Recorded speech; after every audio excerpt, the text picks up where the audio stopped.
Tu n'es pas assez belle pour lui, et en plus, tu es vieille, a dit ma belle-fille. Mon mari a souri, comme s'il était d'accord. Je suis restée silencieuse. Nous venions d'arriver à Hawaï. Ils appelaient ça un voyage en famille. À l'aube, pendant que tout le monde dormait, j'ai laissé quelque chose de soigneusement emballé à la porte de chaque chambre. Ce n'était pas quelque chose d'ordinaire. J'ai encore pris soin d'un détail qui ne serait découvert qu'au lever du jour. Quand le jour s'est levé, mon téléphone a commencé à sonner sans arrêt. Parce que moi... Bonjour. Je m'appelle Violette Bonnet. J'ai 67 ans.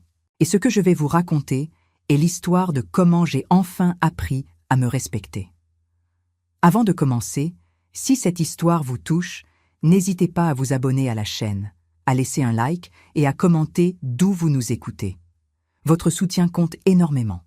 Maintenant, laissez-moi vous raconter tout depuis le début. Honolulu, Hawaï, juillet 2025, le matin du premier jour. Je me tenais sur le balcon de notre chambre d'hôtel, les mains posées sur la balustrade blanche. Devant moi, l'océan Pacifique s'étendait à l'infini, bleu turquoise sous un ciel sans nuages. La brise tiède sentait le sel et les fleurs de plumeria. Le resort 5 étoiles brillait de luxe discret. Des touristes riaient en contrebas près de la piscine à débordement. Tout semblait parfait. Mais derrière moi, dans le salon de la suite, des voix résonnaient. Des voix que je connaissais trop bien. Océane, ma belle-fille de 28 ans, parlait fort, trop fort, comme toujours lorsqu'elle voulait être certaine que je l'entende. « Franchement, papa, tu aurais pu amener quelqu'un de plus. Présentable, regarde les autres femmes ici. Bronzées, minces, jeunes. Et toi, tu amènes elle. » Je n'ai pas bougé. Mes doigts se sont crispés sur la balustrade. J'ai continué à fixer l'horizon, comme si l'océan pouvait me protéger de ces mots. « Elle n'est pas assez belle pour toi, papa. Et en plus, elle est vieille. C'est embarrassant, franchement. » Puis j'ai entendu le rire. Pas celui d'Océane, celui d'Olivier, mon mari. Un rire léger, complice. Il n'a rien dit pour me défendre. Pas un mot. Il a juste ri. Comme s'il était d'accord. J'ai fermé les yeux, respiré profondément. L'air chaud d'Hawaï est entré dans mes poumons, mais n'a pas apaisé la brûlure dans ma poitrine. Je ne me suis pas retournée. Je n'ai pas protesté. Je suis restée là, immobile, comme une statue de sel face à l'océan. Ils appelaient ça un voyage en famille. Famille. Ce mot me paraissait de plus en plus étranger. Nous étions arrivés la veille au soir, après 15 heures de vol depuis Paris. Olivier avait insisté pour ce voyage. « Ça nous fera du bien », avait-il dit. « Océane a besoin de se détendre après son nouveau travail. Et nous aussi, Violette. On mérite des vacances. » J'avais accepté, comme toujours. J'avais payé les billets, comme toujours. Réservé le resort. Organisé les transferts. Planifié les excursions. Océane avait à peine dit merci. Olivier non plus. Ce matin-là, debout sur le balcon, j'ai réalisé quelque chose de très simple. Je ne comptais pas. Pas pour eux. J'étais juste. Là, présente, utile, mais invisible. Je suis rentrée dans la chambre sans un mot.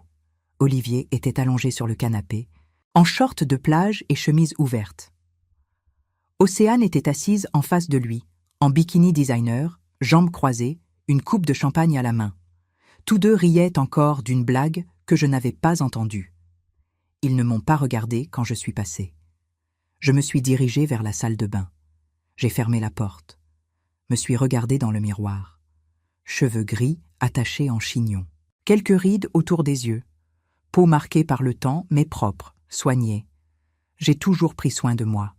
Pas de maquillage lourd, juste de la dignité. Mais ce matin-là, dans ce miroir, je ne me suis pas reconnue. Pas physiquement, émotionnellement. Qui étais-je devenue? Une femme qui acceptait d'être humiliée? Une femme qui payait pour être méprisée? J'ai pris mon téléphone dans ma poche. Il était 9 heures du matin à Hawaï, donc 19 heures à Paris. J'ai composé un numéro. Une voix masculine a répondu après 2 sonneries. « Maître Leclerc. »« Bonsoir, maître. C'est Violette Bonnet. »« Madame Bonnet, tout va bien ? » ?»« Oui, mais j'ai besoin de votre aide. Aujourd'hui. » Un silence. Puis, professionnel, Calme. Je vous écoute. Je veux révoquer toutes les procurations bancaires que j'ai données à mon mari et à ma belle-fille. Immédiatement. Nouveau silence. Vous êtes certaine? Absolument. Très bien. Je m'en occupe dès ce soir. Mais il me faudra votre signature électronique. Vous l'aurez dans 1 heure. Autre chose? Oui, préparez des documents de divorce. Je veux qu'ils soient prêts à mon retour. Cette fois, le silence a duré plus longtemps. Madame Bonnet, puis-je vous demander si tout va bien? Tout va très bien, maître, pour la première fois depuis 3 ans. J'ai raccroché. Puis j'ai fait d'autres appels, 6 au total. Mon banquier privé, mon comptable, une entreprise de coursier international, mon serrurier de confiance à Paris, et mes 2 enfants, Benjamin et Aurore. À chaque appel, j'ai été claire, précise, calme. Olivier et Océane étaient à la piscine. Je les voyais depuis la fenêtre de la chambre. Ils riaient, prenaient des selfies, commandaient des cocktails colorés. Ils ne se doutaient de rien. Et c'était exactement ce que je voulais. L'après-midi est passé lentement. Ils sont revenus vers 17 heures, bronzés, détendus. Océane a commandé le room service sans me demander mon avis. Olivier a allumé la télévision. Personne ne m'a adressé la parole. J'ai mangé en silence. Une salade, un peu de poisson, un verre d'eau. Puis je me suis excusée. Je suis fatiguée, je vais me coucher tôt. Olivier a hoché la tête sans lever les yeux de l'écran. Océane a ri en regardant son téléphone. Je suis allée dans la chambre et fermé la porte. Me suis allongée sur le lit, tout habillée, et j'ai attendu. Minuit. 1 heure, 2 heures. À 2h50 du matin, mon téléphone a vibré. Message du coursier. Livraison effectuée. 2 colis déposés à la réception de l'hôtel à votre nom. J'ai souri. Puis je me suis levée. J'ai enfilé un peignoir blanc. Mes mains ne tremblaient pas. Mon cœur battait normalement. J'étais calme. Étrangement calme. Je suis descendue par l'ascenseur jusqu'au hall de réception. À 7 heures, l'hôtel dormait. Seul le réceptionniste de nuit était présent, jeune homme polynésien au sourire fatigué. « Madame Bonnet? Oui? Vos colis sont arrivés. Signature express internationale. Très urgent, apparemment. » Il a posé 2 boîtes sur le comptoir, cartonnées, scellées, propres. Mon nom écrit dessus en lettres noires. Merci. Je les ai prises. Elles étaient lourdes. Pas trop. Juste assez. De retour dans la chambre, j'ai posé les boîtes sur le lit. Olivier dormait dans la chambre adjacente. Océane avait sa propre suite 2 portes plus loin. J'ai ouvert la première boîte avec un coupe-papier trouvé dans le tiroir du bureau. À l'intérieur, emballés dans du papier de soie blanc, se trouvaient les éléments que j'avais demandés. Une lettre manuscrite que j'avais écrite la veille et envoyée par scan crypté à mon notaire à Paris. Il l'avait imprimée sur papier vélin, comme je l'avais demandé. Des extraits bancaires récents, tamponnés par ma banque avec la mention « Accès révoqué » en rouge. Un porte-clés en argent, vide, sans clé. Juste l'anneau. Une pièce d'1 euro, placée dans un petit sachet transparent fermé par un ruban noir. Un document notarié officiel. Révocation de procuration bancaire. Effet immédiat. J'ai vérifié chaque élément. Tout était parfait. La deuxième boîte contenait exactement la même chose, sauf la lettre. Celle-ci était différente, plus courte, plus directe. J'ai refermé les boîtes. Les ai scellées de nouveau avec du ruban adhésif transparent. Puis j'ai attendu encore 1 heure. 3h30 du matin. Le moment parfait. J'ai pris les 2 boîtes. Suis sortie de la chambre, pieds nus sur la moquette épaisse du couloir. La climatisation me donnait la chair de poule, mais je n'avais pas froid. Pas vraiment. Première porte. Chambre d'Olivier. J'ai posé la boîte devant, doucement, sans bruit, comme un cadeau ou une sentence. Deuxième porte. Suite d'Océane. Même geste, même silence. Je suis revenue dans ma chambre et fermé la porte. Me suis assise sur le lit. Ma valise était déjà prête. Je l'avais faite discrètement pendant qu'ils étaient à la piscine. Seulement l'essentiel. Mes vêtements, mes papiers, mon passeport, mon portefeuille. J'ai ouvert l'application de taxi sur mon téléphone. Réservé une voiture pour 4h30. Ensuite, j'ai pris une douche, longue, chaude. J'ai lavé mes cheveux, me suis séché lentement, émis une robe légère, beige, élégante, des sandales plates, un châle. À 4h15, j'ai reçu la notification. Mon taxi était en bas. J'ai pris ma valise, jeté un dernier regard à la chambre. Pas de nostalgie, pas de regret, juste un constat, cette vie-là était terminée. Je suis sorti et refermé la porte sans la claquer. Dans l'ascenseur, mon reflet dans le miroir me renvoyait l'image d'une femme différente, plus droite, plus libre. Le hall était toujours désert. Le réceptionniste m'a vu passer avec ma valise. « Madame, tout va bien? Vous partez? »« Oui, tout va très bien. Merci pour tout. Mais votre mari? » ?»« Il reste. Moi, je rentre chez moi. » Il a hoché la tête, confus, mais professionnel. Le taxi m'attendait. Un monsieur âgé, cheveux blancs, sourire bienveillant. « Aéroport? »« Oui, s'il vous plaît. » La voiture a démarré. J'ai regardé le Résort s'éloigner dans le rétroviseur. Les lumières dorées, les palmiers, l'océan encore noir sous le ciel étoilé. Je n'ai pas pleuré. Je me suis sentie légère. Nous avons roulé dans la nuit hawaïenne. Les routes étaient vides. Le chauffeur a mis de la musique douce. Je me suis appuyée contre la vitre, les yeux fermés, mais je ne dormais pas. Je pensais à comment j'en étais arrivée là, à comment j'avais pu accepter tout ça pendant 3 ans. Paris, automne 2022. J'avais 64 ans, veuve depuis 6 ans. Mon mari, Henri, était mort d'un cancer foudroyant. Nous avions été heureux, 38 ans de mariage, 2 enfants merveilleux. Benjamin, ingénieur à Montréal, Aurore, professeur à Bruxelles. Après la mort d'Henri, je m'étais retrouvée seule dans notre grand appartement du 16e arrondissement. Les enfants venaient me voir, mais ils avaient leur vie. Je ne leur en voulais pas. Je m'étais organisée. Cours de yoga, bénévolat à la bibliothèque municipale, lecture, promenade au jardin du Luxembourg. Mais la solitude pesait, surtout le soir. Un après-midi d'octobre, j'étais dans une librairie de la rue de Rennes. Je feuilletais un roman de Marguerite Duras quand un homme s'est approché. « Vous aimez Duras ?»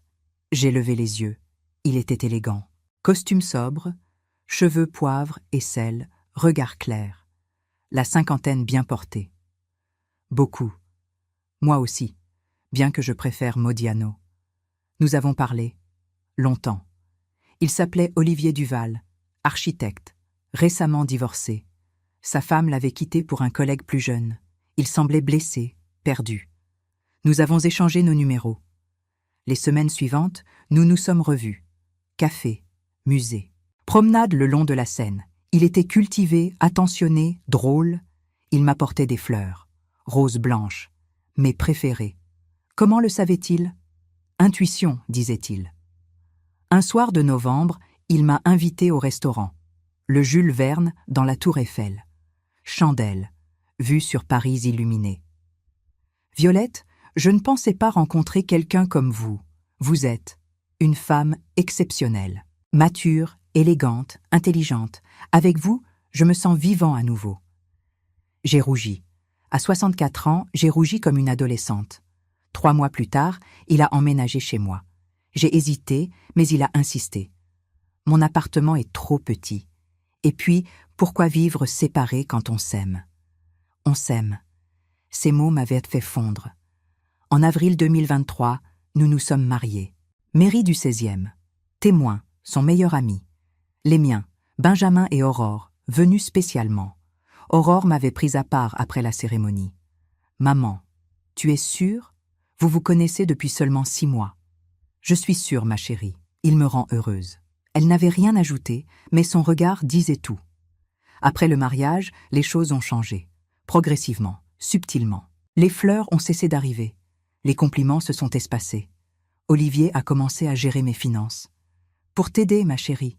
Tu n'as pas à te soucier de ça. » J'avais accepté, par confiance, par amour. Puis Océane est entrée dans ma vie, la fille d'Olivier. 25 ans à l'époque, mannequin en début de carrière. Belle, blonde, glaciale. Elle n'avait jamais accepté le divorce de ses parents, bien qu'ils soient séparés depuis 2 ans avant que je rencontre Olivier. Bien que sa mère ait refait sa vie avec quelqu'un d'autre. Pour Océane, j'étais la coupable.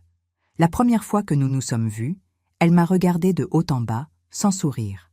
« Alors c'est vous, la remplaçante ?» Je ne remplace personne, Océane.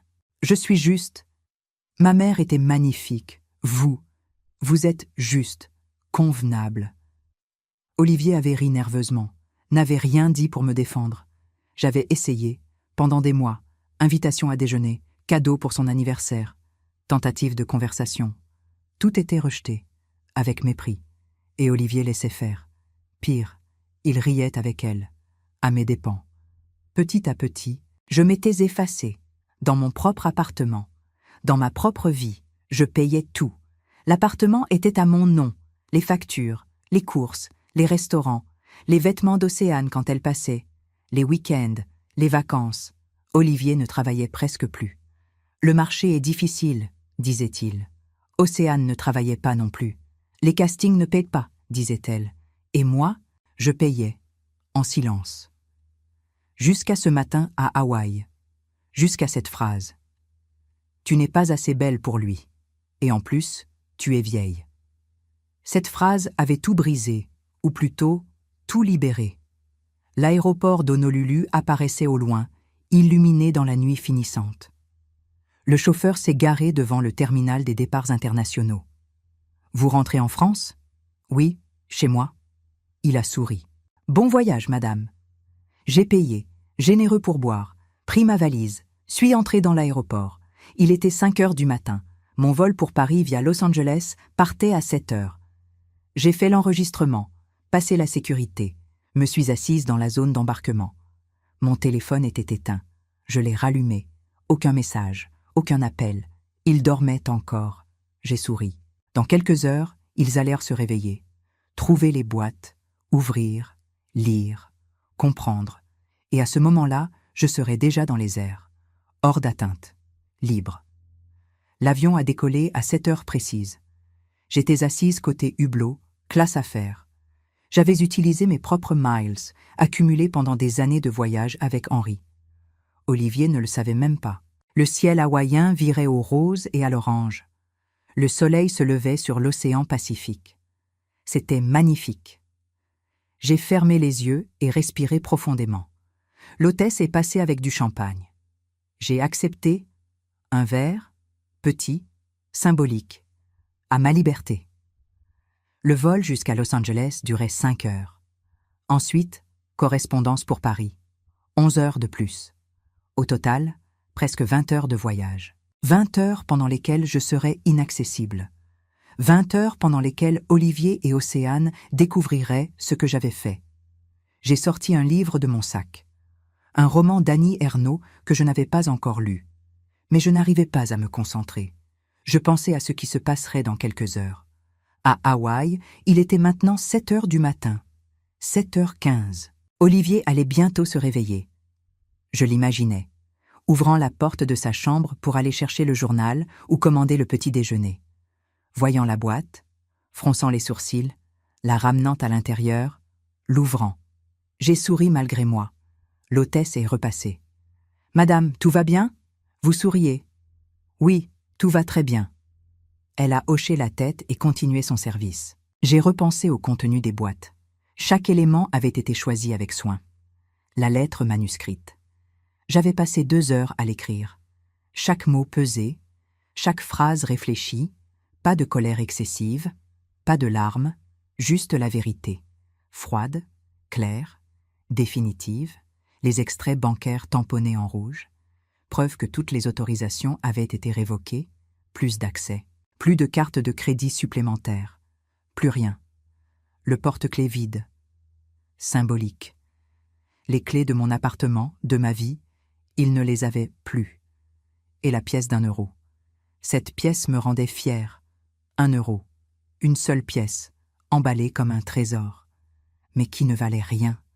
C'était le pardon que je ne leur donnerais jamais, le respect qu'ils n'auraient jamais, la dignité qu'ils m'avaient volée, matérialisée en métal sans valeur. 1 euro pour 3 ans d'humiliation. 1 euro pour toutes les fois où j'avais ravalé mes larmes. 1 euro pour chaque insulte, chaque mépris, chaque silence complice d'Olivier. Je me suis demandé ce qu'Océane penserait en ouvrant sa boîte. Elle qui dépensait des centaines d'euros en champagne sans sourciller. Elle qui portait des sacs à main à 4 chiffres que je payais sans qu'elle dise merci. 1 euro. C'était dérisoire. C'était parfait. L'avion a atteint son altitude de croisière. Le signal lumineux s'est éteint. Les passagers ont commencé à s'installer, certains dormaient déjà. Moi, j'étais bien réveillée. J'ai repensé au coup de téléphone que j'avais passé la veille. Maître Leclerc avait été impeccable. En 3 heures, il avait préparé tous les documents nécessaires. Révocation de procuration, notification au notaire, changement des autorisations bancaires et surtout, lancement de la procédure de divorce. Mon banquier avait exécuté les ordres sans poser de questions. Il me connaissait depuis 30 ans. Il savait que je ne prenais jamais de décision à la légère. Mon comptable avait fait de même. Toutes les cartes bancaires liées à mon compte et utilisées par Olivier ou Océane avaient été désactivées immédiatement. Mon serrurier avait rendez-vous ce matin même à Paris pour changer toutes les serrures de mon appartement. Olivier et Océane n'auraient non plus accès. Leurs affaires personnelles seraient emballées et envoyées à l'adresse qu'Olivier m'avait donnée comme adresse secondaire lors de notre mariage. Un petit studio à Levallois qu'il possédait encore, apparemment. Tout était orchestré. Tout était légal. Tout était juste. J'ai regardé par le hublot. En dessous, l'océan s'étendait à perte de vue. Bleu infini, vide, apaisant. Je me suis souvenu de la conversation avec mes enfants. Benjamin avait répondu immédiatement.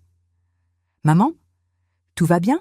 Il est tard à Montréal. »« Oui, mon chéri, tout va bien. Je voulais juste te prévenir. Je quitte Olivier. Je rentre à Paris dans 2 jours. Je voulais que tu le saches. » Silence. Puis, avec soulagement dans la voix. « Enfin, maman, enfin. Tu n'es pas surpris? »« Non. Aurore et moi, on attendait que tu te réveilles. On voyait bien ce qu'il te faisait, ce qu'elle te faisait. Mais tu semblais résigné. Je l'étais, mais plus maintenant. Tu veux qu'on vienne te chercher à l'aéroport? Non. Restez où vous êtes, mais je voulais juste entendre ta voix. Je t'aime, maman.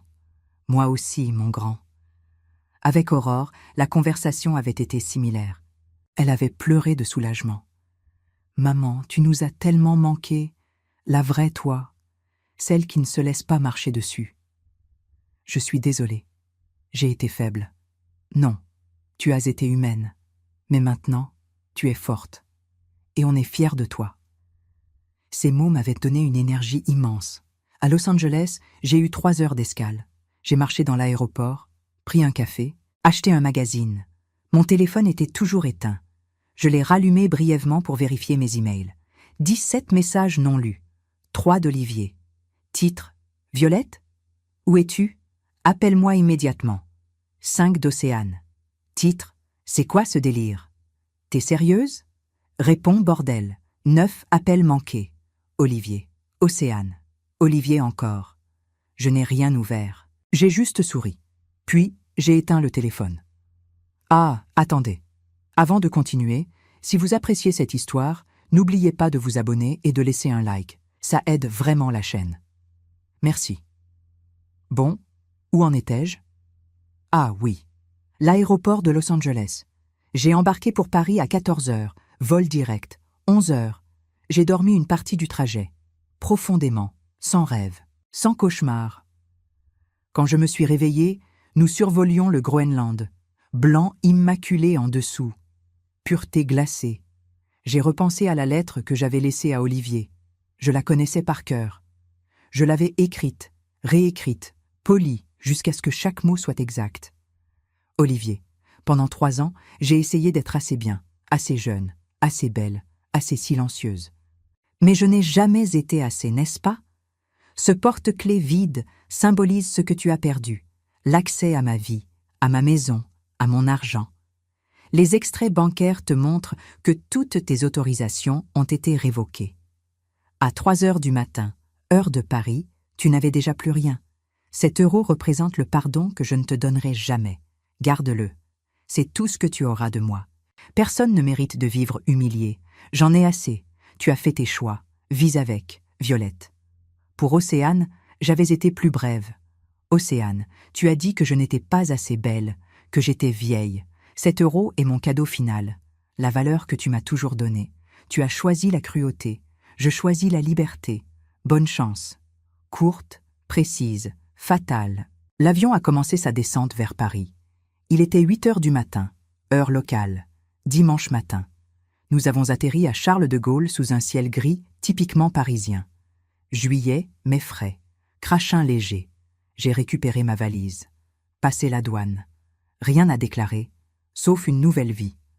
En sortant de l'aéroport, j'ai rallumé mon téléphone. 43 messages, 27 appels manqués, 3 messages vocaux. J'ai ouvert le premier vocal. Olivier, voix tendue, presque suppliante. Violette, qu'est-ce que tu as fait? Mes cartes ne marchent plus. L'hôtel refuse de me faire crédit. Océane est hystérique. Appelle-moi. On doit parler, s'il te plaît. Deuxième vocal. Océane, voix stridente, furieuse. T'es complètement folle ou quoi? Tu peux pas faire ça. C'est illégal.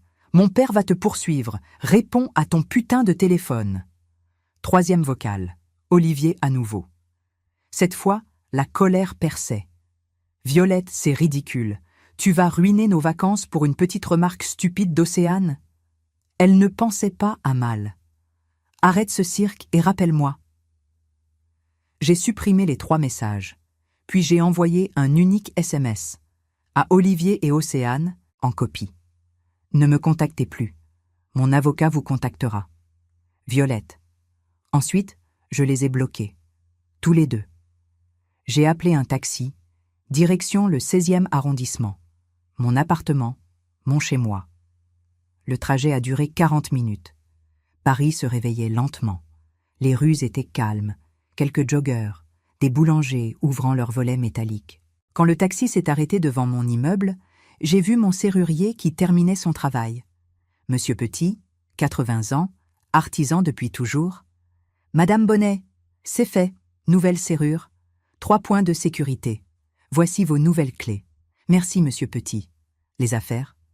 Emballées et expédiées ce matin même, comme convenu. Parfait. Je lui ai réglé son dû. Généreusement. Puis je suis monté. 4e étage. Ascenseur ancien, grille en fer forgé. J'ai ouvert la porte de mon appartement avec ma nouvelle clé. L'odeur familière m'a accueilli. Cire d'abeille, livres, café. Mais quelque chose avait changé. L'air était plus léger, comme si l'appartement respirait à nouveau. J'ai posé ma valise, retiré mes chaussures, ouvert les volets. La lumière grise de Paris est entrée. Et pour la première fois depuis 3 ans, j'étais chez moi. Vraiment chez moi. Je me suis préparé un café. Lentement, comme un rituel. J'ai sorti ma vieille cafetière italienne, celle qu'Henri m'avait offerte pour nos 10 ans de mariage. Olivier n'aimait pas le café ainsi. Il préférait les capsules, rapides, sans âme. Alors, j'avais rangé ma cafetière au fond d'un placard. Aujourd'hui, je l'ai ressortie. L'eau a chauffé. Le café a monté dans la cafetière avec ce bruit familier, réconfortant. J'ai versé le liquide noir dans ma tasse préférée, blanche, avec des fleurs bleues peintes à la main. Un souvenir de voyage en Provence avec Henri et les enfants. Je me suis assise près de la fenêtre du salon. Dehors, Paris vivait son dimanche tranquille. Quelques passants sous des parapluies, une femme avec son chien, un couple âgé bras dessus, bras dessous. J'ai bu mon café en silence. Chaque gorgée avait le goût de la liberté. Mon téléphone a vibré. Un message de Benjamin. « Maman, tu es bien rentrée? Appelle-moi quand tu peux. » J'ai souri. J'ai composé son numéro. Il a décroché à la première sonnerie. « Maman! Bonjour mon chéri. Tu es à Paris? Oui, dans l'appartement. Tout va bien? Il a essayé de te contacter? Oui, je les ai bloqués. Bien, Aurore et moi, on arrive. Quoi? On prend l'avion? Je serai là demain soir. Aurore aussi, on ne va pas te laisser seule? Benjamin, ce n'est pas nécessaire. Je vais bien. Maman, on vient. Point final. J'ai ri. Mon fils avait toujours été protecteur. D'accord, mais juste quelques jours. Vous avez votre vie. Quelques jours. Promis. Je t'aime. Moi aussi. Après avoir raccroché, je me suis levée. J'ai fait le tour de l'appartement. 120 mètres carrés, 3 chambres, salon spacieux, bibliothèque remplie de livres. Tout était comme avant, mais débarrassé de la présence d'Olivier. Ses affaires avaient disparu. Ses costumes, ses chaussures, ses dossiers d'architecte qu'il ne consultait jamais. Monsieur Petit avait fait du bon travail. Dans la chambre principale, j'ai ouvert les placards. Mes vêtements, seulement les miens. J'ai respiré profondément. L'odeur de lavande des sachets que je mettais dans les tiroirs. Je me suis allongée sur le lit, mon lit, celui que j'avais partagé avec Henri pendant tant d'années, celui qu'Olivier avait occupé pendant 3 ans sans jamais vraiment y appartenir. J'ai fermé les yeux, fatiguée du voyage, mais apaisée. Je me suis endormie. Quand je me suis réveillée, il était 16 heures. J'avais dormi presque 6 heures. Mon corps récupérait du décalage horaire et de l'adrénaline des derniers jours. J'ai pris une douche, longue, chaude. J'ai lavé Hawaï de ma peau, lavé Olivier, lavé Océane. Puis je me suis habillée, pantalon en lin, chemisier blanc, cardigan léger. J'ai attaché mes cheveux, mis un peu de rouge à lèvres, rose pâle. Je me suis regardée dans le miroir.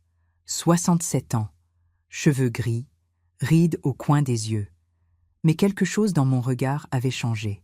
J'avais l'air vivante. J'ai décidé de sortir, marcher, respirer. Paris. Dehors, la pluie avait cessé. Le ciel restait gris, mais l'air était doux. J'ai marché jusqu'au jardin du Luxembourg. 20 minutes à pied. Mes jambes avaient besoin de bouger après tant d'heures en avion. Le jardin était magnifique, les arbres verts, les fleurs d'été, les chaises vertes dispersées autour du bassin. Quelques enfants faisaient naviguer des petits bateaux à voile. Leur rire résonnait. Je me suis assise sur un banc. J'ai observé les gens, des couples, des familles, des solitaires comme moi, mais je ne me sentais pas seule. Je me sentais entière. Une femme d'une 60aine d'années s'est assise à côté de moi. Cheveux courts, lunettes rondes, livre à la main. Belle journée, malgré le temps. Oui. Vous habitez le quartier? Oui, depuis longtemps. Moi aussi, c'est apaisant ce jardin. Très. Nous avons échangé quelques mots, rien de profond, juste des banalités agréables. Puis elle s'est levée, m'a souri et est partie. Ces petits moments, ces petites interactions, celles qu'Olivier et Océane avaient rendues impossibles. Toujours ils monopolisaient mon attention, mon énergie, mon argent. Aujourd'hui, j'étais libre de parler à une inconnue dans un jardin. C'était immense. Je suis restée là jusqu'à 18 heures. Puis, je suis rentrée. En chemin, je suis passée devant la boulangerie de la rue Vavin. L'odeur du pain frais m'a attirée. Je suis entrée. J'ai acheté une baguette tradition, un morceau de fromage de chèvre, quelques tomates cerises. Un dîner simple. De retour à l'appartement, j'ai dressé la table. Nappe blanche, assiette en porcelaine, verre à vin, serviette en tissu. J'ai ouvert une bouteille de vin rouge, un Côte-du-Rhône que j'aimais. Olivier le trouvait trop rustique. Il préférait les Bordeaux chers, ceux que je payais. J'ai mangé lentement. Chaque bouchée savourée. Le pain croustillant, le fromage crémeux, les tomates sucrées, le vin réchauffait ma gorge. Après le dîner, j'ai consulté mes emails. Un message de Maître Leclerc. Madame Bonnet, tous les documents ont été traités. La procédure de divorce est lancée. Monsieur Duval a été notifié par courrier recommandé à l'adresse que vous m'avez fournie. Il a 10 jours pour répondre. Les révocations bancaires sont effectives. Aucun retour en arrière n'est possible. Je reste à votre disposition. Cordialement. Parfait. Un autre email. De mon banquier. Chère Madame Bonnet, comme convenu, toutes les autorisations ont été révoquées. Vos comptes sont désormais protégés. Aucune transaction suspecte n'a été détectée. Si vous avez besoin de quoi que ce soit, n'hésitez pas. Tout se déroulait comme prévu. J'ai ouvert un 3e email. De mon comptable. Madame, les cartes bancaires supplémentaires ont été annulées. Monsieur Duval et Mademoiselle Duval n'ont plus accès à vos fonds. Voici un récapitulatif des dépenses effectuées sur ces cartes au cours des 3 dernières années. J'ai ouvert la pièce jointe, un tableau Excel, colonne, date, montant. J'ai parcouru les lignes, Restaurant haut de gamme, 500 €, 700 €, 1000 €. Vêtements, 2000 €, 3000 €. Voyage, 5000 €, 8000 €. Cadeaux, sacs, chaussures, montres. Total sur 3 ans, 237 000 €. 237 000 € dépensés par Olivier et Océane. Sur mon compte, sans jamais me remercier. J'ai refermé le fichier. Je n'étais pas en colère, juste, libérée. Cet argent, je ne le récupérerai jamais. Mais je récupérais quelque chose de bien plus précieux. Ma dignité. Mon téléphone a sonné. Numéro masqué. J'ai hésité. Puis j'ai décroché. Allô? Violette, c'est moi. Olivier. Comment as-tu eu ce numéro? J'ai appelé depuis le téléphone de l'hôtel. Écoute, il faut qu'on parle. Non. Violette, s'il te plaît, on ne peut pas finir comme ça. Si, on peut. Je suis bloqué ici, à Hawaï, sans argent. L'hôtel refuse de nous laisser partir tant qu'on n'a pas payé la note. Océane pleure depuis 2 jours. Tu ne peux pas nous faire ça. Je ne vous fais rien, Olivier. Vous vous êtes fait ça à vous-même. C'était juste une phrase stupide d'Océane. Elle ne pensait pas à mal. Ce n'était pas juste une phrase, c'était 3 ans. 3 ans de mépris, 3 ans d'humiliation. 3 ans où j'ai payé pour être traitée comme une moins que rien. Violette, j'ai envoyé l'argent pour votre vol retour. À l'hôtel. Vous pourrez rentrer demain. Mais après ça, ne me contacte plus. Et nous, notre mariage? Il n'y a jamais eu de nous. Olivier, il y avait moi qui payais. Et toi qui profitais. Tu es injuste. Non, je suis enfin lucide. Tu vas le regretter. Je ne regrette qu'une chose, ne pas l'avoir fait plus tôt. J'ai raccroché. Mes mains tremblèrent légèrement. Pas de peur, d'émotion. J'avais tenu bon. Je n'avais pas cédé. J'ai éteint mon téléphone.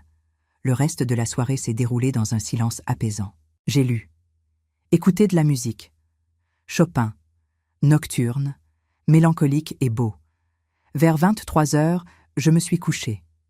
Dans mon lit, seule, libre, j'ai pensé à Henri, à ce qu'il aurait dit. Il aurait été fier de moi. Puis j'ai pensé à moi, à la femme que j'avais été, à celle que j'étais devenue.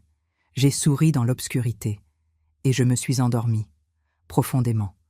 Le lendemain matin, je me suis réveillée vers 8 heures. La lumière de juillet entrait doucement par les volets entr'ouverts. Paris était déjà éveillé. Bruit de circulation, klaxons lointains, voix dans la rue. Je suis restée au lit quelques minutes, juste pour savourer ce moment, ce silence intérieur, cette paix. Puis je me suis levée. Douche rapide, café, tartine avec du beurre et de la confiture de fraises. J'ai ouvert les fenêtres en grand. L'air était frais. Le ciel, plus clair qu'hier. Mon téléphone était toujours éteint. Je l'ai rallumé brièvement pour vérifier les messages de mes enfants. Benjamin. J'atterris ce soir à 20 heures. Je t'appelle en arrivant. Aurore. Mon vol part dans 1 heure. Je serai là vers 21 heures. Bisous, maman. Ils venaient, mes enfants. Ceux qui m'aimaient vraiment. J'ai souri. Puis j'ai éteint à nouveau le téléphone. J'avais décidé de passer la journée pour moi. Vraiment pour moi. Je suis sortie vers 10 heures. Direction, le Marais. Quartier que j'aimais. Ruelles anciennes. Boutiques indépendantes. Galeries d'art. J'ai marché sans but précis, me laissant guider par l'envie. J'ai flâné devant les vitrines. Suis entrée dans une librairie spécialisée en littérature étrangère, à y acheter 2 romans. Un de Toni Morrison, un autre de Haruki Murakami. Dans une petite boutique de vêtements, j'ai essayé une robe. Bleue, simple, élégante. Elle me plaisait. Je l'ai achetée, sans demander l'avis de personne, sans hésiter sur le prix. C'était ma robe, mon choix, mon argent. Vers midi, j'ai déjeuné dans un petit bistrot de la rue des Rosiers. Salade de chèvre chaud, verre de vin blanc, tarte au citron. J'étais seule à ma table, mais je ne me sentais pas seule. J'observais les gens autour de moi. Un couple de jeunes amoureux. Une femme avec son ordinateur, concentrée. 2 amis qui riaient. La vie continuait. Simple, belle. Après le déjeuner, je suis allée au musée Picasso. Je n'y étais pas retournée depuis des années. Olivier n'aimait pas Picasso. Trop moderne, disait-il. J'ai passé 2 heures à contempler les œuvres, les périodes bleues et roses, le cubisme, les portraits déformés qui disaient pourtant tant de vérité. Devant un tableau représentant une femme fragmentée, je me suis arrêtée longtemps. C'était moi, fragmentée, décomposée, mais toujours là, toujours debout. En sortant du musée, je me suis assise sur un banc dans le jardin adjacent. Le soleil perçait enfin les nuages. Une chaleur douce réchauffait mon visage. J'ai fermé les yeux, respiré, pensé à ces 3 derniers jours. Hawaï. La phrase d'Océane, le sourire d'Olivier, ma décision. Tout s'était passé si vite. Et pourtant, c'était comme si j'avais préparé ce moment pendant 3 ans. Peut-être l'avais-je fait inconsciemment, accumulant les blessures, les humiliations, l'épreuve, attendant le déclic. Ce matin, à Hawaï, avait été ce déclic. Vers 17 heures, je suis rentrée. J'ai préparé l'appartement pour l'arrivée de Benjamin et Aurore, changé les draps dans leurs anciennes chambres, acheté du pain frais, des fruits, du fromage. À 20 heures précises, l'interphone a sonné. « Maman, c'est moi. » La voix de Benjamin, grave, rassurante. « Monte, mon chéri. » Quelques secondes plus tard, il était là, 1,85 m, barbe courte, cheveux châtains comme ceux de son père. Il m'a serré dans ses bras, fort. « Maman, mon grand. » Nous sommes restés ainsi quelques instants. Puis il s'est reculé, m'a regardé. « Tu as l'air différente. » « Différente comment ? Plus légère, plus toi. » J'ai souri. C'est exactement ce que je ressens. Aurore est arrivée 1 heure plus tard, plus petite que son frère, brune, yeux verts comme les miens. Elle portait un jean et un pull ample. Elle m'a embrassé longuement.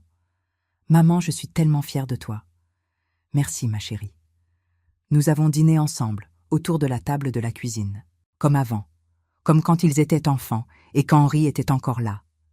Benjamin a ouvert une bouteille de vin. Nous avons trinqué. À ta liberté, maman. À notre famille.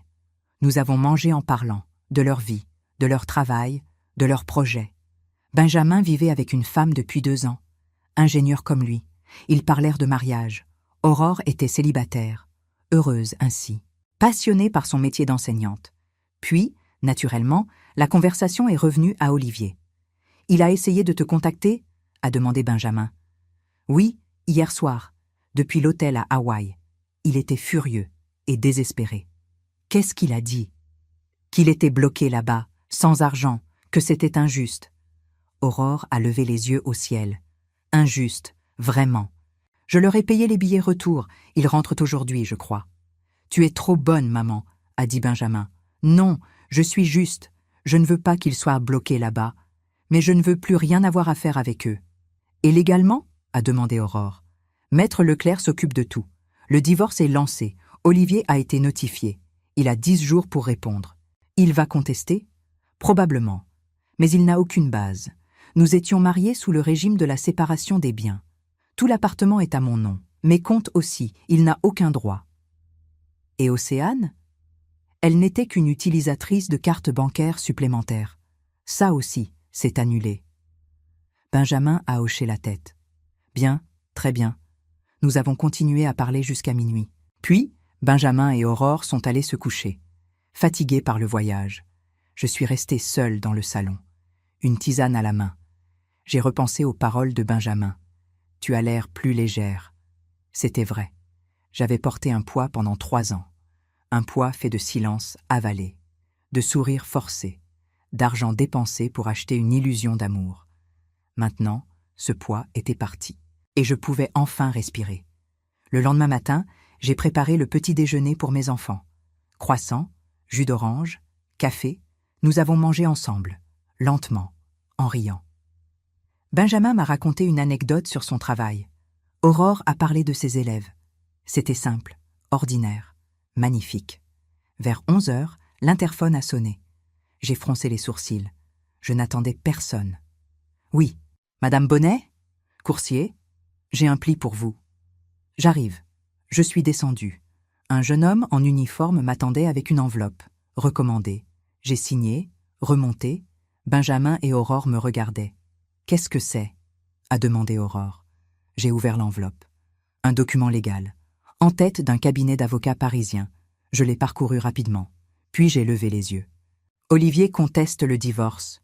Il demande une pension compensatoire, 50 000 €. Silence. Benjamin a serré les poings. Il ose. Apparemment, oui. Qu'est-ce que tu vas faire? Appeler maître Leclerc. Mais je ne suis pas inquiète. Il n'a aucun droit à cette pension. Nous étions mariés depuis 3 ans seulement. Il travaillait, enfin théoriquement. Il n'a aucune base légale. Il essaie juste de t'intimider, a dit Aurore. Probablement. J'ai appelé maître Leclerc, il a répondu immédiatement. Madame Bonnet, j'ai reçu la même notification ce matin. Qu'en pensez-vous?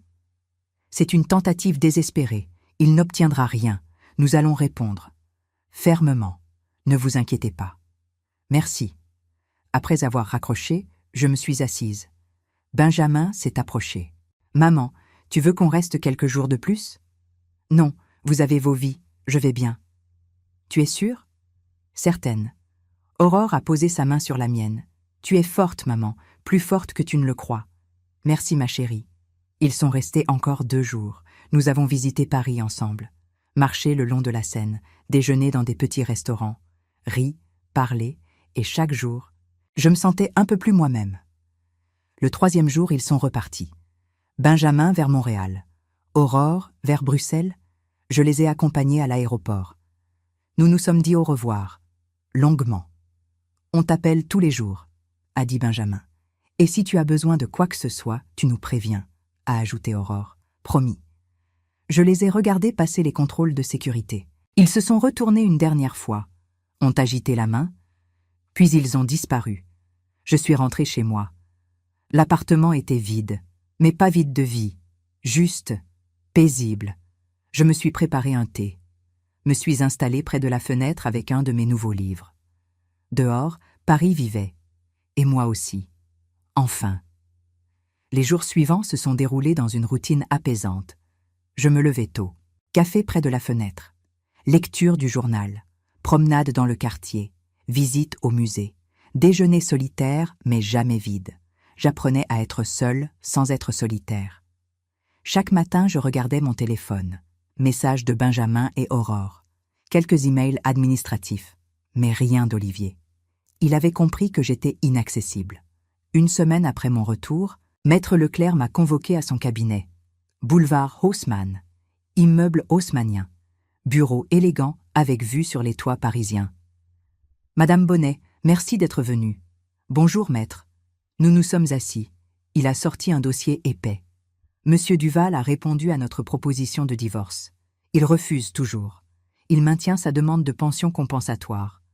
Et il ajoute maintenant une demande de dommages et intérêts pour abandon de domicile conjugal. J'ai souri malgré moi. Dommages et intérêts? Oui, il prétend que votre départ brutal lui a causé un préjudice moral et financier. C'est ridicule. Absolument, et le juge le verra ainsi. Mais il faut se préparer à une procédure un peu longue. Monsieur Duval semble déterminé à vous compliquer la vie. Combien de temps? Quelques mois? 6? Peut-être 8? Mais je suis confiant. Vous avez tous les éléments de votre côté. Très bien, faites ce qu'il faut. Il y a autre chose. Il a sorti une autre feuille. Mademoiselle Océane Duval vous a envoyé une lettre, par l'intermédiaire de son père. Voulez-vous la lire? J'ai hésité, puis j'ai tendu la main. Oui. La lettre était manuscrite. Écriture large, presque enfantine. Violette, je sais que tu es en colère. Je comprends. J'ai dit des choses horribles. Mais je ne pensais pas vraiment ce que j'ai dit à Hawaï. C'était juste une blague stupide. Tu ne peux pas détruire notre famille pour ça. Mon père t'aime. Il a juste besoin de temps pour te le prouver. S'il te plaît, donne-nous une chance. Reviens. On peut tout réparer. Océane. J'ai replié la lettre, l'ai rendue à maître Leclerc. Qu'en pensez-vous? A-t-il demandé. Elle ne comprend toujours pas. Ce n'était pas une blague, c'était 3 ans de mépris. Cette phrase à Hawaï n'était que la goutte d'eau finale. Vous voulez que je réponde? Non, ignorez-la. Elle finira par comprendre. En sortant du cabinet, j'ai marché jusqu'au grand boulevard. Il faisait chaud, juillet parisien en pleine force. Terrasse pleine, touristes avec leurs appareils photo. J'ai bu un café en terrasse, observé les passants, Une jeune femme avec un enfant en poussette, un couple âgé tenant des glaces, un homme seul lisant le journal. Chacun avec sa vie, ses joies, ses peines. Moi aussi, j'avais ma vie. Et pour la première fois depuis longtemps, elle m'appartenait entièrement. Le soir, j'ai cuisiné, ratatouille, comme Henri l'aimait. Lente cuisson des légumes, tomates, courgettes, aubergines, poivrons, herbes de Provence. L'odeur remplissait l'appartement. Douce, réconfortante, j'ai mangé lentement, en écoutant France Musique à la radio, concerto de Vivaldi. Après le dîner, j'ai ouvert mon ordinateur. J'avais négligé mes emails personnels depuis une semaine. Parmi les messages, un de mon ancienne collègue de bénévolat à la bibliothèque, Martine. Nous avions travaillé ensemble pendant 2 ans avant que je rencontre Olivier. Chère Violette, cela fait longtemps. J'espère que tu vas bien. Nous organisons une exposition de livres anciens le mois prochain. Aimerais-tu participer? Nous aurions besoin de tes compétences. Bise, Martine. J'ai relu le message 3 fois. Participer, revenir, redevenir active. Olivier n'avait jamais aimé mon bénévolat. Il disait que je perdais mon temps, que je devrais me consacrer à notre couple. Alors j'avais arrêté. Maintenant je pouvais recommencer. J'ai répondu immédiatement. Chère Martine, je serais ravie de participer. Quand puis-je passer pour en discuter? Bise, Violette. Sa réponse est arrivée 10 minutes plus tard. Formidable. Demain après-midi? 15h? Martine. Parfait. À demain. J'ai fermé l'ordinateur, souri toute seule. Les choses reprenaient leur place. Ma place. Le lendemain, je me suis préparée avec soin. Robe bleue achetée au Marais, cheveux attachés, maquillage léger. En me regardant dans le miroir, j'ai pensé à la remarque d'Océane. « Tu n'es pas assez belle pour lui ».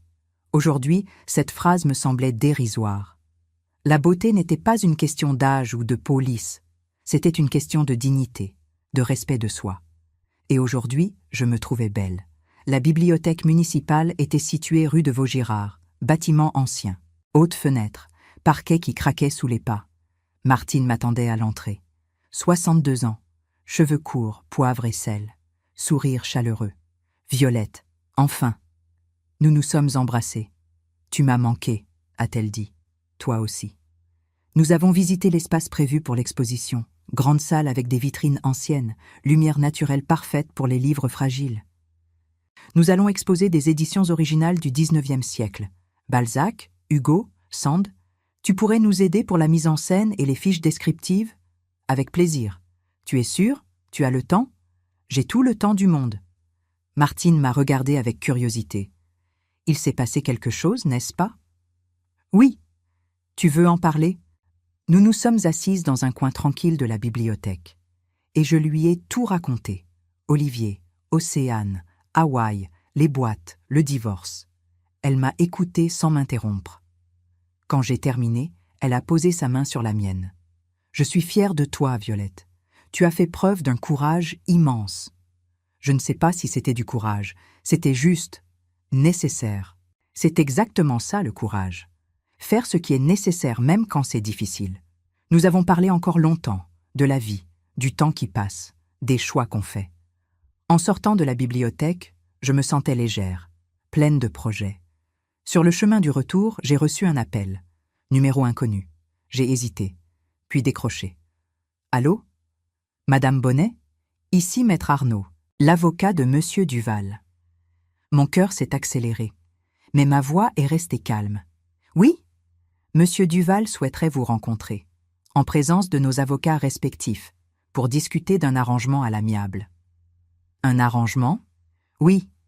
Il est prêt à retirer sa demande de pension compensatoire si vous acceptez de lui verser une somme forfaitaire, disons 20 000 euros. J'ai ri, vraiment ri. 20 000 euros? C'est une proposition raisonnable, madame. Non, maître, c'est une proposition ridicule. Dites à votre client que je ne lui verserai pas un centime. Il a profité de moi pendant 3 ans. Il a dépensé plus de 200 000 euros de mon argent, sans jamais dire merci, sans jamais me respecter. Alors non, aucun arrangement. Madame, soyez raisonnable. Un procès sera long et coûteux. Je suis prête à payer le prix, pour ma dignité, Très bien, je transmettrai. Il a raccroché sèchement. J'ai continué à marcher, les mains légèrement tremblantes. Pas de peur, d'adrénaline. Olivier essayait encore de me manipuler, de me faire croire que céder serait plus simple. Mais je ne céderai pas. Pas un euro, pas un centimètre. En arrivant chez moi, j'ai appelé Maître Leclerc. Je lui ai raconté l'appel. « Parfait », a-t-il dit. « Ils commencent à paniquer. C'est bon signe. Ils savent qu'ils n'ont aucune chance. Alors, ils tentent l'intimidation. Qu'est-ce qu'on fait? On tient bon. On ne cède rien. Le juge verra clair dans leur jeu. » Merci, maître. Après avoir raccroché, je me suis versé un verre de vin, rouge, puissant. Je me suis assise près de la fenêtre. Le soleil couchant baignait Paris d'une lumière dorée. Olivier croyait encore pouvoir gagner. Il se trompait. Cette fois, je ne plierai pas. J'avais payé assez cher ma liberté.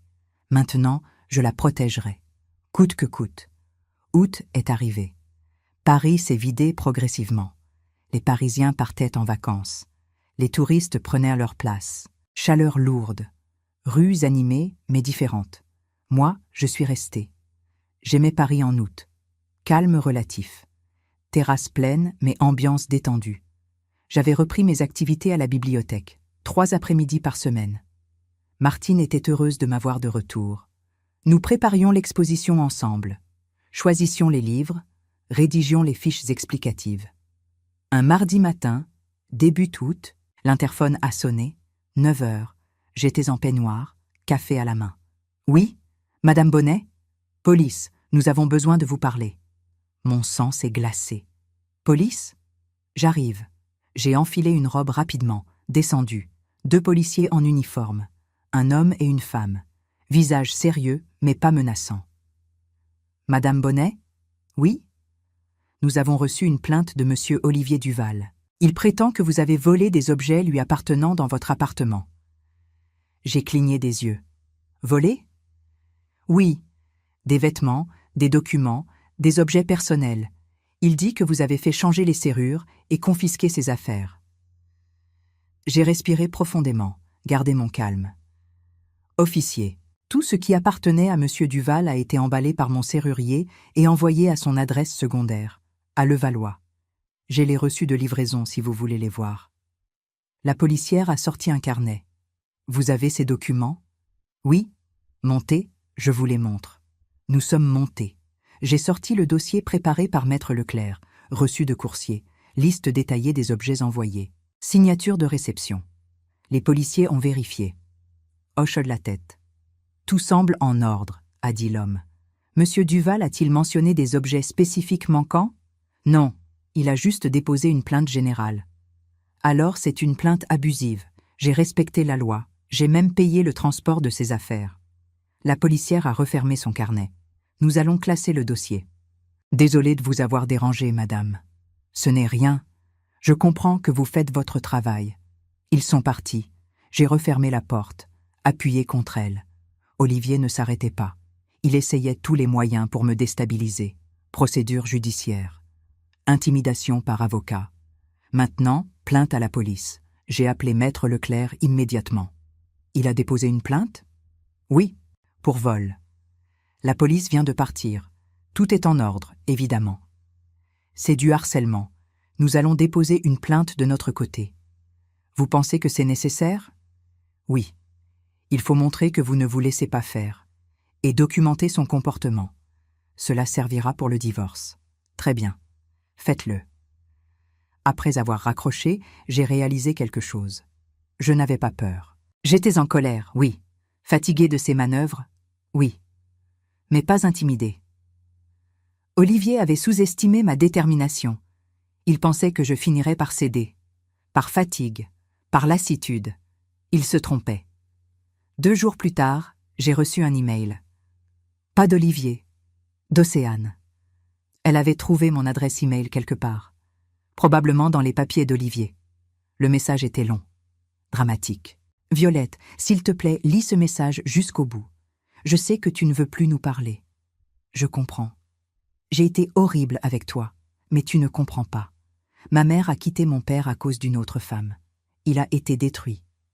Quand il t'a rencontré, j'ai cru qu'il allait refaire la même erreur, que tu allais le détruire aussi. Alors je t'ai rejeté, pour le protéger. Mais je me suis trompée. Tu n'es pas comme la maîtresse de ma mère, tu es quelqu'un de bien, et mon père t'aime vraiment. Il est perdu sans toi. Il ne mange presque plus, il pleure la nuit. S'il te plaît, donne-lui une chance. Donne-nous une chance. On peut réparer tout ça. Océane. J'ai relu le message 3 fois. Il y avait de la sincérité. Peut-être, mais c'était trop tard. J'ai répondu. Courte réponse. Océane, je comprends que tu aies souffert du divorce de tes parents. Mais cette souffrance ne justifie pas 3 ans de cruauté envers moi. Ton père ne m'a jamais aimé. Il aimait ma stabilité financière. Et toi, tu as profité de cette situation sans jamais me respecter. Je te pardonne, sincèrement. Mais je ne reviendrai pas. Apprends de cette expérience. Traite mieux les gens, Violette. Envoyé. Je ne recevrai pas de réponse. Et c'était bien ainsi. Mi-août, Maître Leclerc m'a convoqué à nouveau. Madame Bonnet, bonne nouvelle. Le juge a fixé une date pour l'audience préliminaire. Fin septembre. C'est rapide. Oui, et c'est en notre faveur. Le juge a lu les documents. Il semble peu convaincu par les arguments de M. Duval. Que va-t-il se passer à l'audience? Chaque partie présentera sa position. Le juge posera des questions. Il tentera peut-être une médiation. Mais franchement, je doute qu'il y ait un terrain d'entente possible. Il n'y en a pas. Alors le juge fixera une date pour le jugement final, probablement novembre ou décembre. Bien. Vous êtes prête? Absolument. En sortant du cabinet, je me suis sentie confiante. Les choses avançaient, dans la bonne direction. Le soir même, Benjamin m'a appelé depuis Montréal. « Maman, comment ça va? »« Bien, mon chéri. L'audience est fixée fin septembre.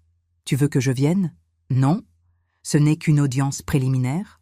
Pas besoin. »« Tu es sûre? »« Certaine. Et toi, comment vas-tu? »« Bien. Marie et moi avons fixé une date pour le mariage. Juin prochain. » Mon cœur s'est réchauffé. « Oh, Benjamin, c'est merveilleux. Tu viendras? Évidemment, rien ne m'empêchera d'être là. Tu pourras amener quelqu'un si tu veux. » J'ai ri. Je viendrai seule, et je serai la mère la plus heureuse du monde. Nous avons parlé encore longtemps, de ses projets, de Marie, de la vie. Quand j'ai raccroché, j'ai réalisé quelque chose. Le futur existait. Beau, plein de promesses. Mariage de Benjamin. Peut-être des petits-enfants un jour. Voyage que je pourrais faire. Livre que je pourrais lire. Vie que je pourrais vivre. Olivier et Océane appartenaient au passé. Un passé douloureux, mais révolu. Fin août, l'exposition de livres anciens a ouvert. Vernissage, un vendredi soir. Bibliothèque remplie de monde. Amateurs de littérature, collectionneurs, curieux. J'avais mis ma robe bleue, cheveux détachés pour une fois, maquillage soigné. Martine m'a présenté aux invités. Voici Violette Bonnet. C'est grâce à elle que cette exposition est si bien organisée. Les gens me félicitaient, me posèrent des questions sur les livres, sur les éditions rares. Je répondais avec passion, avec plaisir. À un moment, un homme s'est approché. 70 ans environ, cheveux blancs, regard bienveillant. « Madame, votre présentation de l'édition originale de Madame Bovary est remarquable. »« Merci, c'est un de mes livres préférés. »« Le mien aussi. Je suis professeur de littérature à la retraite. Jean-Pierre Moreau. »« Violette Bonnet, enchantée. » Nous avons parlé de Flaubert, de Balzac, de la littérature du XIXe siècle. C'était agréable, simple, sans arrière-pensée. Quand il est parti, il m'a tendu sa carte. Si vous voulez discuter littérature autour d'un café un jour, n'hésitez pas. J'ai pris la carte, souri, avec plaisir. Ce n'était pas romantique, juste une connexion humaine, une possibilité. Et cela me suffisait amplement. En rentrant chez moi ce soir-là, j'ai marché lentement dans les rues de Paris. Nuit douce d'août, ciel étoilé malgré les lumières de la ville. J'ai pensé au chemin parcouru depuis Hawaï. 2 mois seulement. Mais une vie entière. J'avais quitté une prison dorée. J'avais repris ma liberté, ma dignité. Olivier et Océane continuaient leur manœuvre désespérée. Mais ils ne m'atteindront plus, parce que j'avais compris quelque chose de fondamental. On ne peut humilier que ceux qui acceptent de l'être. Et moi, je n'acceptais plus. Jamais plus. En arrivant devant mon immeuble, j'ai levé les yeux vers mes fenêtres. Lumière douce à l'intérieur. Chez moi. Vraiment chez moi. J'ai souri, grimpé les escaliers, ouvert la porte, et je me suis sentie chez moi. Enfin. Septembre est arrivé avec ses journées encore chaudes, mais ses soirées fraîches. Paris retrouvait son rythme habituel. Rentrée scolaire, reprise du travail, terrasse qui se vidait progressivement. L'audience préliminaire était fixée au 27 septembre. J'avais préparé tous les documents nécessaires avec Maître Leclerc. Extrait bancaire, preuve des dépenses d'Olivier et Océane, témoignage de Benjamin et Aurore si nécessaire. Je n'étais pas nerveuse, j'étais déterminée. Les jours précédant l'audience, j'ai continué ma routine. Bibliothèque, promenade, lecture. J'avais même accepté l'invitation de Jean-Pierre Moreau pour un café. Nous nous sommes retrouvés dans un salon de thé près du Panthéon. Décoration ancienne, pâtisserie délicieuse, conversation agréable. Il m'a parlé de sa carrière d'enseignant, de sa passion pour la littérature, de sa femme décédée 5 ans plus tôt. Je lui ai parlé d'Henri, de mes enfants, de mes lectures. Je n'ai pas mentionné Olivier, ce n'était pas nécessaire. Cette partie de ma vie n'avait pas sa place dans cette conversation. À la fin du café, Jean-Pierre a dit quelque chose qui m'a touchée. « Violette, vous avez une lumière particulière, une force tranquille, c'est rare. » J'ai rougi légèrement. « Merci Jean-Pierre. J'aimerais beaucoup qu'on se revoie, si vous le souhaitez. » Avec plaisir, ce n'était pas une histoire d'amour naissante, juste une amitié possible, une connexion humaine sincère. Et cela me convenait parfaitement. Le 27 septembre, je me suis levée à 6 heures. Douche longue, tailleur sobre, grise anthracite, chemisier blanc, chignon impeccable, maquillage discret. Je voulais avoir l'air digne, respectable, forte. Maître Leclerc m'attendait devant le tribunal. Palais de justice, architecture imposante, couloir résonnant. « Madame Bonnet, vous êtes prête ? » ?»« Oui, parfait. Souvenez-vous, restez calme, répondez aux questions du juge avec précision. Ne vous laissez pas déstabiliser par Monsieur Duval ou son avocat. »« Je serai calme. » Nous sommes entrés dans la salle d'audience, petite, sobre. Bureau du juge surélevé, chaise pour les avocats et les parties. Olivier était déjà là. Assis à côté de son avocat, Maître Arnaud, il portait un costume sombre, cravate bleue, visage tendu. Quand je suis entrée, il a levé les yeux. Nos regards se sont croisés. J'ai vu de la colère, de la frustration, peut-être un peu de regret. Mais je n'ai rien ressenti. Ni haine, ni amour, ni tristesse. Juste, rien. J'ai détourné les yeux, me suis assise. Le juge est entré. Femme d'une 50aine d'années. Regard perçant, voix ferme. Messieurs, dames, bonjour. Nous sommes réunis pour l'audience préliminaire dans l'affaire opposant Madame Violette Bonnet à Monsieur Olivier Duval. Divorce pour faute demandé par Madame Bonnet. Contestation et demande reconventionnelle de Monsieur Duval. Elle a parcouru les documents devant elle. Maître Leclerc, exposez la position de votre cliente. Maître Leclerc s'est levé. Madame la juge, ma cliente demande le divorce pour faute.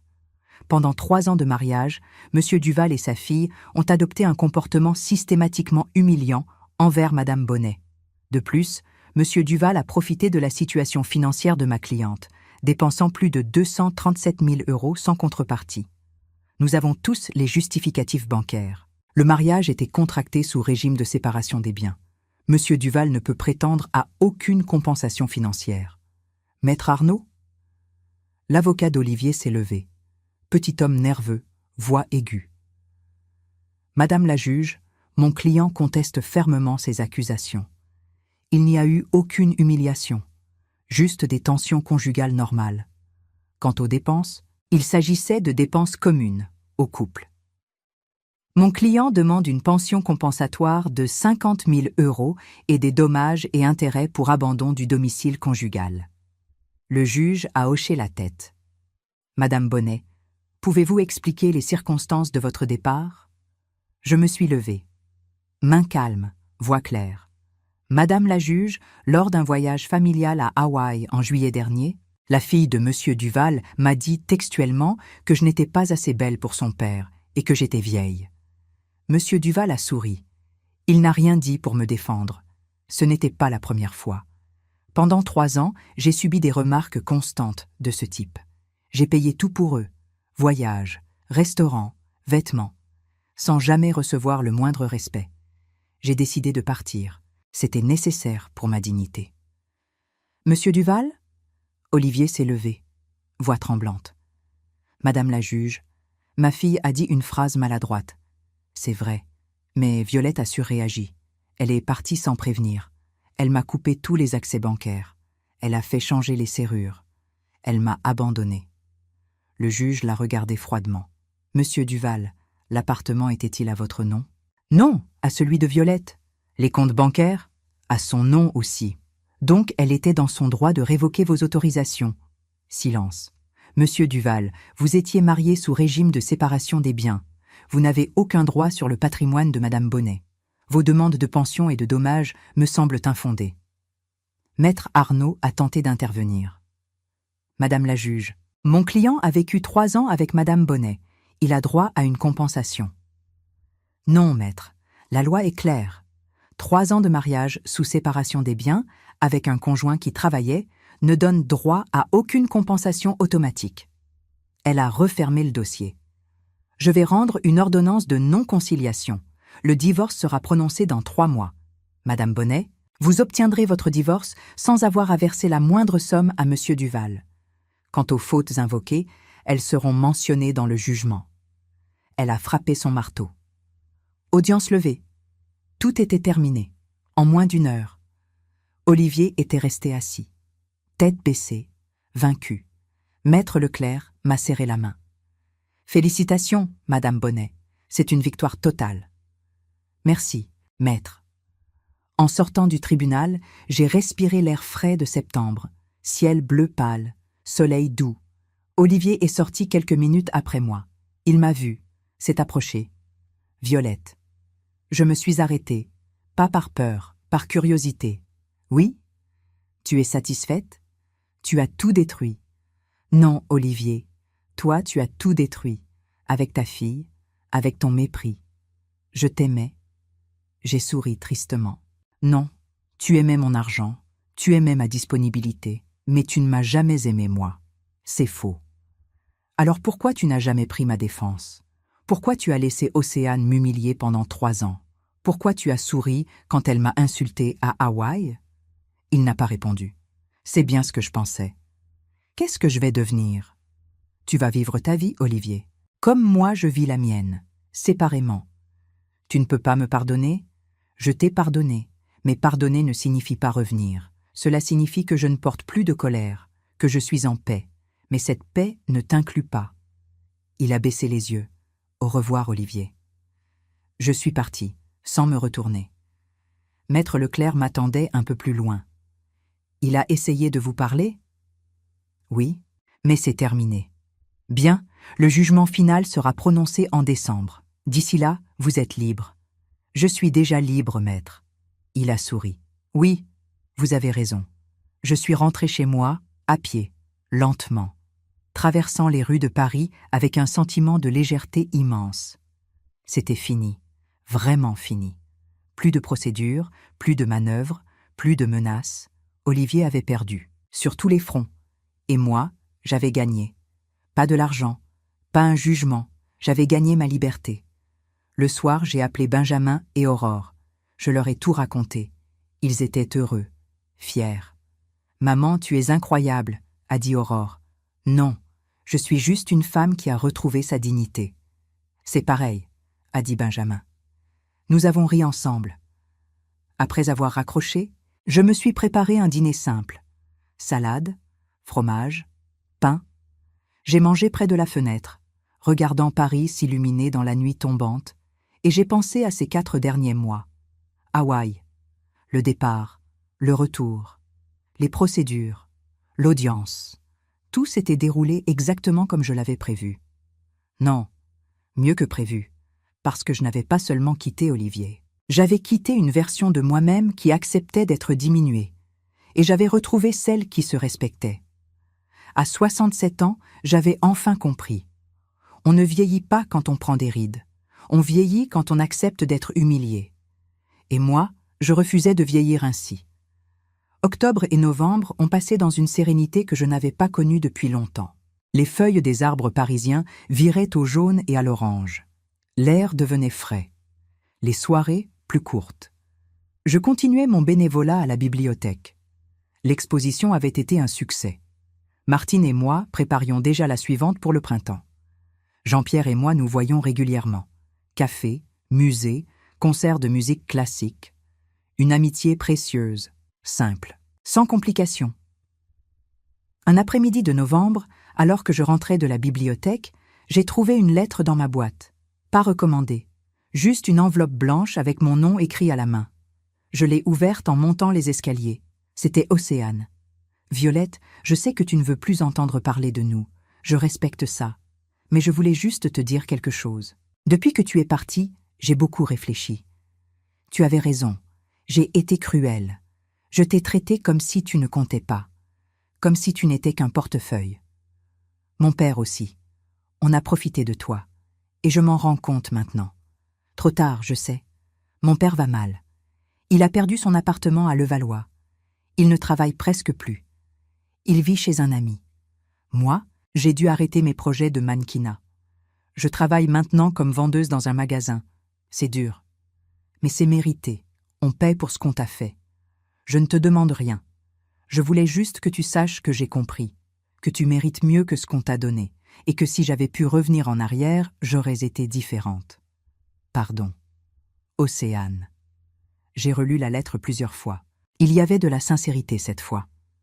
Pas de manipulation, juste un constat. J'ai replié la lettre, l'ai rangée dans un tiroir. Je ne répondrai pas. Pas par cruauté, mais parce qu'il n'y avait rien à ajouter. Océane avait compris. C'était déjà beaucoup, mais cela ne changeait rien. Le passé restait le passé. Début décembre, Maître Leclerc m'a appelé. Madame Bonnet, le jugement final est tombé. Le divorce est prononcé. Aux torts exclusifs de Monsieur Duval, aucune pension compensatoire, aucun dommage. Vous êtes libre. J'ai fermé les yeux. Respiré profondément. Merci, maître. Pour tout. C'était un plaisir de vous défendre, madame. Vous êtes une femme remarquable. Merci. Après avoir raccroché, je suis restée assise un long moment. C'était officiellement terminé. Juridiquement. Émotionnellement. Olivier n'était plus mon mari. Je n'étais plus sa femme. J'étais Violette Bonnet, veuve d'Henri Bonnet, mère de Benjamin et Aurore. Bénévole, passionnée. Femme libre. Le soir même, j'ai organisé un petit dîner chez moi. J'avais invité Martine et Jean-Pierre, mes 2 nouveaux piliers. J'ai cuisiné un bœuf bourguignon, recette d'Henri, lente cuisson, vin rouge, carottes fondantes. Nous avons mangé autour de ma table, parlé de littérature, de musique, de Paris, de la vie. À aucun moment je n'ai mentionné le divorce. Ce n'était pas le sujet de la soirée. La soirée était une célébration de la vie présente. Pas un bilan du passé. Vers 23 heures, Martine et Jean-Pierre sont partis. Je les ai raccompagnés jusqu'à la porte. « Merci pour cette soirée merveilleuse », a dit Martine. « Merci d'être là », ai-je répondu. Jean-Pierre m'a embrassée sur les 2 joues. « Violette, vous êtes une femme exceptionnelle. Ne l'oubliez jamais. » Je ne l'oublierai plus. Après leur départ, j'ai fait la vaisselle lentement. Eau chaude, mousse de savon, geste mécanique mais apaisant. En rangeant la dernière assiette, j'ai regardé par la fenêtre de la cuisine. Paris dormait. Lumières orangées des lampadaires. Quelques fenêtres encore éclairées. Je me suis sentie connectée à cette ville, à cette vie. Quelques jours plus tard, j'ai reçu un appel inattendu. « Maman ? Benjamin ? Tout va bien ? » ?»« Oui, tout va très bien. Marie est enceinte. » Mon cœur a bondi. « Quoi ? On attend un bébé, pour juin, le mois de notre mariage. » J'ai ri, pleuré. Les 2 en même temps. « Oh, mon chéri, c'est merveilleux. Tu vas être grand-mère, maman. Grand-mère. Ce mot a résonné en moi comme une promesse, un futur, une continuité, une vie qui recommence. Je suis tellement heureuse, Benjamin. On voulait que tu sois la première à le savoir. Merci, merci infiniment. Après avoir raccroché, j'ai pleuré, mais c'était des larmes de joie pure. La vie continuait. Malgré tout, malgré Olivier, malgré les épreuves, la vie trouvait son chemin. Mi-décembre, j'ai reçu une dernière lettre, du tribunal. Document officiel. Jugement définitif de divorce. Madame Violette Bonnet est officiellement divorcée de Monsieur Olivier Duval. Torts exclusifs de Monsieur Duval, aucune compensation financière due. J'ai rangé le document dans mon dossier, fermé le classeur. Puis, je l'ai mis au fond d'un placard. Je n'en aurai plus besoin. Le 20 décembre, première neige sur Paris. Flocons légers qui fondaient au contact du sol. J'ai marché jusqu'au cimetière du Montparnasse. Tombe d'Henri. Je n'y étais pas allé depuis des mois. J'ai nettoyé la pierre tombale, déposé des roses blanches. Henri, je suis désolée d'avoir mis si longtemps. J'ai fait des erreurs. Je me suis perdue. Mais je me suis retrouvée. Grâce à toi. Grâce à ce que tu m'as appris. Le respect. La dignité. L'amour véritable. Olivier n'était pas toi. Et je le savais au fond. Mais j'avais peur de la solitude. Maintenant, je n'ai plus peur. Je suis seule. Mais je ne suis pas solitaire. Benjamin va avoir un enfant. Tu vas être grand-père. Enfin, tu l'es déjà, quelque part. Je voulais juste que tu saches que je vais bien, que je suis libre, que je suis moi. Merci, mon amour, pour tout. J'ai posé ma main sur la pierre froide, fermé les yeux. Le vent d'hiver soufflait doucement. Puis, je suis repartie. Les jours avant Noël se sont écoulés paisiblement. J'ai acheté des cadeaux pour Benjamin, Aurore, Marie. Des vêtements de bébé, minuscules, attendrissants. Le 24 décembre, Aurore est arrivée à Paris. Benjamin et Marie ne pouvaient pas voyager à cause de la grossesse. Mais Aurore était là. Nous avons passé le réveillon ensemble, juste toutes les deux. Saumon fumé, champagne, bûche au chocolat. À minuit, nous avons trinqué. À toi, maman, à ton courage. À nous, à notre famille. Nous avons bu, souri. Maman, est-ce que tu regrettes quelque chose ? A demandé Aurore. Regretter ? Olivier. Ses 3 ans. J'ai réfléchi longuement. Non, je ne regrette pas, parce que ces 3 ans m'ont appris quelque chose d'essentiel. Quoi ? Que je mérite le respect, que l'âge n'est pas une faiblesse, que la solitude vaut mieux que l'humiliation, et surtout que je suis plus forte que je ne le croyais. Aurore a souri, ses yeux brillaient. Tu es la femme la plus forte que je connaisse. Non, je suis juste une femme qui a refusé de se laisser écraser. Nous sommes restés éveillés jusqu'à 3 heures du matin, parlant, riant, pleurant parfois. Quand Aurore est allée se coucher, je suis restée seule dans le salon. Lumière du sapin de Noël clignotante. Silence apaisant. J'ai pensé à Hawaï, à cette phrase d'Océane, à ce moment où tout avait basculé. Tu n'es pas assez belle pour lui, et en plus, tu es vieille. Aujourd'hui, cette phrase me semblait dérisoire, parce que j'avais compris. La beauté ne se mesure pas aux rides. Elle se mesure au respect qu'on a pour soi-même. L'âge ne se mesure pas aux années. Il se mesure à la capacité de se défendre. Et moi, à 67 ans, j'étais plus jeune que jamais. Parce que j'avais osé recommencer. Osé dire non. Osé partir. Osé être libre. Je me suis levée et éteint les lumières du sapin. Regardé une dernière fois par la fenêtre. Paris dormait sous un léger manteau blanc. Demain serait Noël. Demain serait un nouveau jour. Et je l'accueillerais avec gratitude. Le printemps 2026 est arrivé avec ses promesses habituelles. Bourgeons sur les arbres, journée qui rallonge, lumière dorée sur les façades parisiennes. Non, attendez. Pas 2026. Je me corrige. Le printemps 2025. Mars, avril, mai. Benjamin et Marie se sont mariés début juin 2025 à Montréal. Cérémonie simple dans un jardin. Marie était magnifique avec son ventre rond sous sa robe blanche. Benjamin rayonnait. J'étais là, seule, mais entourée d'amour. Pendant le discours, Benjamin m'a regardée. « Maman, tu nous as appris quelque chose d'essentiel cette année. Tu nous as montré qu'il n'est jamais trop tard pour choisir sa dignité, pour refuser l'inacceptable. Tu es notre modèle, notre inspiration. Merci d'être toi. » J'ai pleuré. Doucement, discrètement. Des larmes de fierté. 3 semaines plus tard, Marie a accouché. Petite fille, 4 kilos, cheveux noirs, yeux immenses. Ils l'ont appelée Violette, comme moi. Quand Benjamin me l'a annoncé au téléphone, je n'ai pas pu parler pendant plusieurs secondes. « Maman, tu es là ? » ?»« Oui, oui, je suis là. Merci, mon chéri, merci. » C'était évident. Elle porte le nom d'une femme courageuse. 2 semaines plus tard, je suis allée à Montréal, rencontrer ma petite fille. Elle dormait dans son berceau, minuscule, parfaite. Je l'ai prise dans mes bras. Elle a ouvert les yeux, m'a regardée, et j'ai senti quelque chose de profond, une connexion, une continuité. « Bonjour, petite Violette, je suis ta grand-mère, et je vais te raconter une histoire, l'histoire de comment j'ai appris à me respecter, pour que toi, tu n'aies jamais à l'apprendre, pour que tu saches, dès le début, que tu mérites le respect. Toujours. » Elle a bâillé, refermé les yeux. J'ai souri. De retour à Paris fin juin, j'ai repris ma vie. Bibliothèque, amis, lecture. Jean-Pierre et moi avions développé une amitié solide.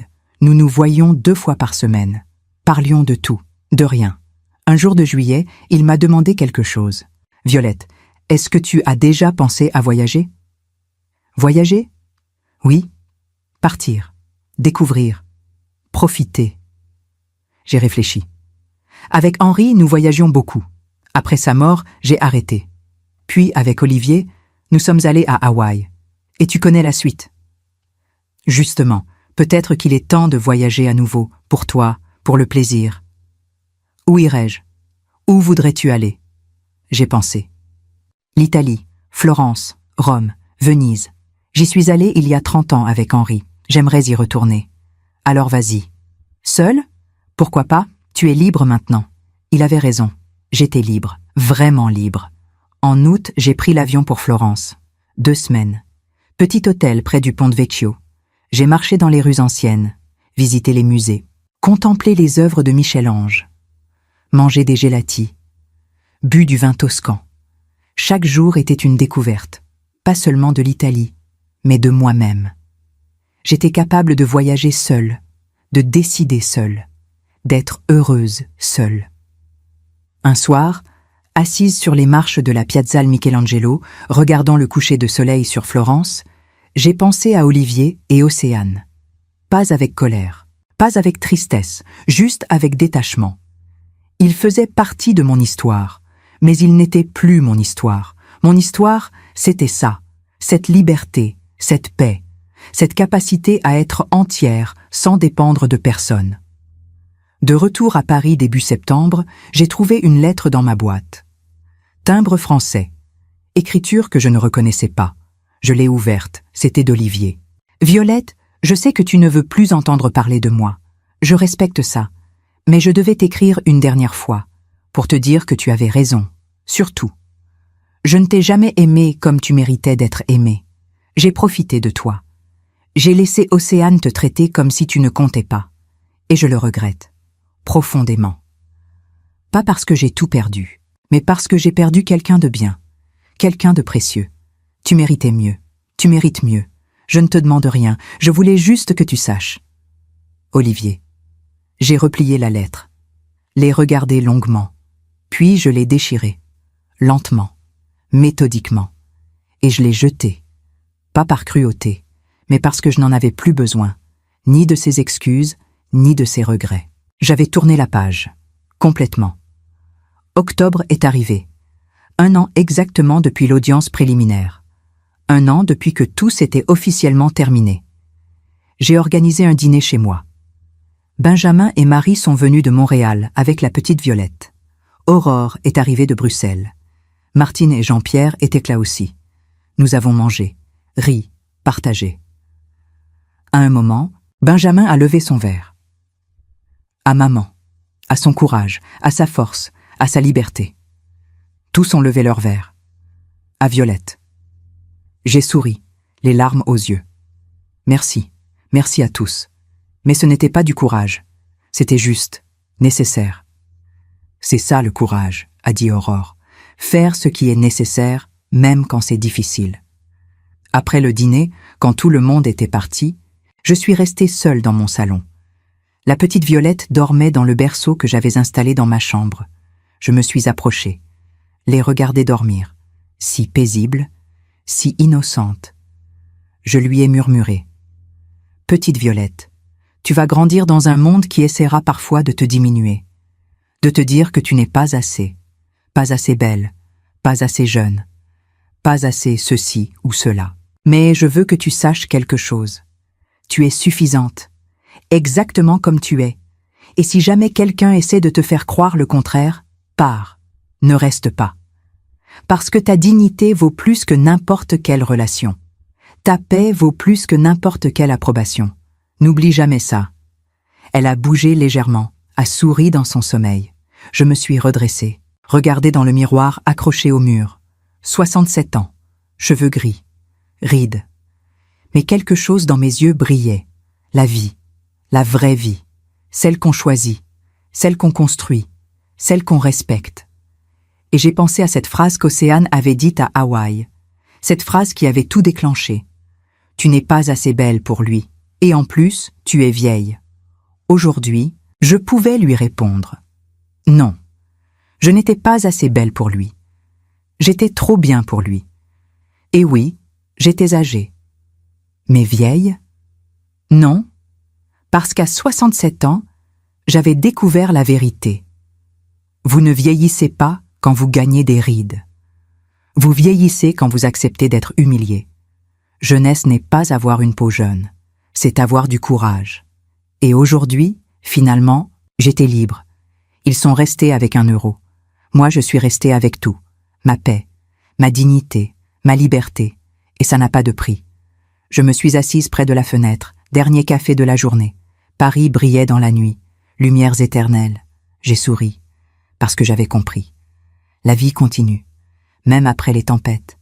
Et parfois, les plus belles renaissances arrivent quand on a le courage de tout recommencer.